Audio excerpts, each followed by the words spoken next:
বিভিন্ন আল্লাহ তাআলা আমাদেরকে পরীক্ষা দেন, কখনো অভাব দেন।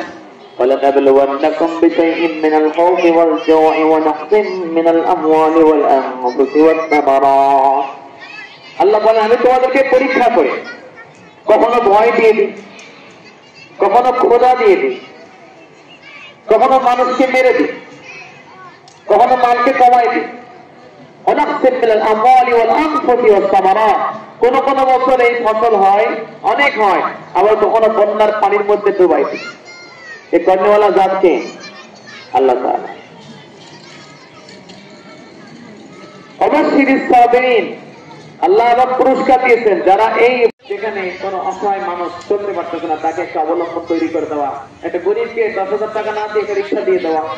তো উনি বলছিলেন যে অনেকে মনে করে আমরা বিদেশ থেকে ফান্ড নিয়ে আসি, না, আমাদের বিদেশি কোনো ফান্ড নাই।